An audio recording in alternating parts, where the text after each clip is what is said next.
अस्सलाम वालेकुम। आज हम बात करेंगे specific objectives of teaching EVS eight primary level. कि जब हम प्राइमरी लेवल पे ईवीएस सब्जेक्ट पढ़ाते हैं तो हमारे स्पेसिफिक ऑब्जेक्टिव्स क्या होने चाहिए।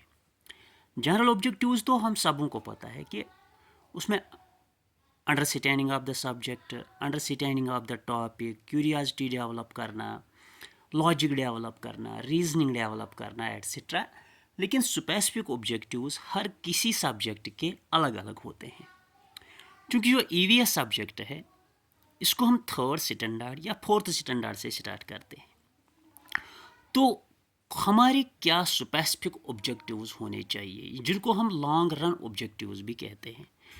ईवीएस सब्जेक्ट के मुतालिक प्राइमरी लेवल पे हमारे क्या लॉन्ग रन ऑब्जेक्टिव्स या स्पेसिफिक ऑब्जेक्टिव्स होने चाहिए। सबसे पहले जब हम ईवीएस स्टार्ट करें, चाहे वो थर्ड क्लास से स्टार्ट करें या फोर्थ क्लास से स्टार्ट करें, सबसे पहले हमें एक सीरीज़ को अंडरस्टैंड करना होगा। क्योंकि जो ईवीएस की बुक होती है उसकी एक सीरीज़ होती है। अगर आप थर्ड लेवल से स्टार्ट करते हो तो थर्ड, फोर्थ और फिफ्थ तक एक सीरीज़ होती है। अगर आप फोर्थ से स्टार्ट करते हो तो फोर्थ और फिफ्थ तक एक सीरीज़ होती है। सबसे पहले हमें उस सीरीज़ को अंडरस्टैंड करना होगा। थर्ड की बुक दरअसल फर्स्ट स्टेप होती है फिफ्थ बुक की, और अगर आप फोर्थ बुक की, और फोर्थ की बुक सेकंड स्टेप होती है फिफ्थ की बुक की। तो सबसे पहले स्पेसिफिक ऑब्जेक्टिव जो हमारा होना चाहिए कि हम उस सीरीज़ को अंडरस्टैंड करें जो सीरीज़ या तो थर्ड से फिफ्थ तक है या फोर्थ से फिफ्थ तक है। इसके बाद जो दूसरा इम्पॉर्टेंट कंसेप्ट ये है कि जब भी हम ईवीएस स्टार्ट करें, चाहे हम थर्ड क्लास से स्टार्ट करें या फोर्थ क्लास से स्टार्ट करें, हमें हर हाल में इसको कंक्रीट से स्टार्ट करना है। यानी जब भी हम ईवीएस स्टार्ट करें, कंक्रीट का माने होता है कि आप या तो उसको स्कूल के ऑब्जेक्टिव से स्टार्ट करेंगे या आप इसको घर के ऑब्जेक्ट्स या घर के एनवायरनमेंट या घर से स्टार्ट करेंगे। तो सबसे ही पहले हमें न तो एम्बिग्यूटी क्रिएट करनी है और न ही हमें एब्स्ट्रैक्ट चीज़ों से स्टार्ट करना है। यहाँ पे एक बहुत बड़ी गलती होती है जो हम सब अक्सर करते हैं कि जब भी हम ईवीएस का सब्जेक्ट स्टार्ट करते हैं तो हम लिविंग और नॉन लिविंग पे सबसे पहले जाते हैं, जो कि मुझे लगता है सबसे एक गलत चीज़ है कि हम पहले ही डिफरेंटेशन पे आते हैं। सबसे पहले ईवीएस का जो स्पेसिफिक ऑब्जेक्टिव होना चाहिए वो होता है कंसेप्ट ऑफ इन्वायरमेंट। लेकिन जब आप थर्ड लेवल पे या फोर्थ लेवल पे, फोर्थ स्टैंडर्ड या थर्ड स्टैंडर्ड पे बच्चे को इन्वायरमेंट का कंसेप्ट देते हैं तो उस टाइम न तो आपको बच्चे को डेफिनेशन याद करवानी है, न तो आपको बच्चे को इन्वायरमेंटली डायरेक्ट कहना है। इसमें सबसे बेहतरीन तरीका जो ये है वो ये है कि आपको इन्वायरमेंट थ्रो स्टोरी मेथड या इन्वायरमेंट थ्रो एग्जाम्पल से सिखाना है। और इसकी दो अच्छी और बेहतरीन एग्जाम्पल्स है, घर की एग्जाम्पल या स्कूल की एग्जाम्पल।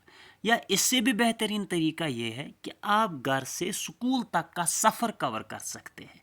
इस तरीके से आप बच्चे को इन्वायरमेंट का कंसेप्ट दे सकते हैं। लेकिन मैंने पहले ही कहा, ना तो हमें डेफिनेशन लिखवानी है, ना तो डायरेक्टली हमें कहना है कि इन चीज़ों को इन्वायरमेंट कहते हैं। इसके बाद हमें इन सब चीज़ों के मुतालिक एक इम्पोर्टेंस डेवलप करनी है। यानी हमने जो कंसेप्ट दिया है इन्वायरमेंट का, इसके बाद हमें इन चीज़ों की इम्पोर्टेंस बतानी है। क्योंकि हर कोई चीज़ जो इन्वायरमेंट में आएगा या आपकी स्टोरी में आएगा, आपकी एग्जाम्पल में आएगा, उसकी इम्पोर्टेंस आपको बच्चे को बतानी है। इसके बाद उन चीज़ों के मुतालिक आपको रेस्पेक्ट डेवलप करना है बच्चे में और एक रेवरेंस डेवलप करनी है। यानी पहले आएगा कंसेप्ट ऑफ इन्वायरमेंट, इसके बाद आएगी इम्पोर्टेंस, इसके बाद आएगा रेस्पेक्ट और रेवरेंस टुवर्ड्स दिस इन्वायरमेंट। इसके बाद हम आएंगे कंसेप्ट ऑफ डिफरेंटेशन पे। यानी अब जो इन्वायरमेंट की चीज़ है, अब जो इन्वायरमेंट का कंसेप्ट हमने दिया है, हम इनको डिफ्रेंशिएट करेंगे, हम इनको क्लासिफाई करेंगे। अब हम देंगे कंसेप्ट ऑफ लिविंग और non living, concept of biotic और एबायोटिक। इसके बाद हम आएंगे कंसेप्ट ऑफ इंटरडिपेंडेंस पे। यानी जो अब हमने डिफरेंशिएट किया, क्लासिफाई किया, अब इस क्लासिफिकेशन में हमें इंटरडिपेंडेंस का कंसेप्ट देना है कि बायोटिक और एबायोटिक के दरमियान रिश्ता क्या है, फिजिकल और लिविंग और नॉन लिविंग में रिश्ता क्या है। ये सारी चीज़ें बताने के बाद हम आएंगे कंसेप्ट ऑफ ह्यूमन बीइंग पे, यानी हमारा जो मकसद है कि हम इस बच्चे को लाएंगे अब ह्यूमन बीइंग पे, और ह्यूमन बीइंग में हमें पढ़ाना है रोल और रिस्पॉन्सिबिलिटी। मुझे लगता है कि यही प्राइमरी लेवल पे हमारे स्पेसिफिक ऑब्जेक्टिव्स होने चाहिए, यानी इन्वायरमेंट का रेस्पेक्ट, इन्वायरमेंट की रेवरेंस, इन्वायरमेंट में हमारा मुकाम, और हम इन्वायरमेंट पे कहाँ पे अपने आप को पाते हैं। ये हैं वो स्पेसिफिक ऑब्जेक्टिव्स जो हमें 5th स्टैंडर्ड तक, यानी जो बच्चा हमें 5th स्टैंडर्ड तक पहुँचे, उसमें अगर ये स्पेसिफिक ऑब्जेक्टिव्स डेवलप हैं तो हमें लगता है कि हमने ईवीएस के साथ इंसाफ किया है। Thank you a lot.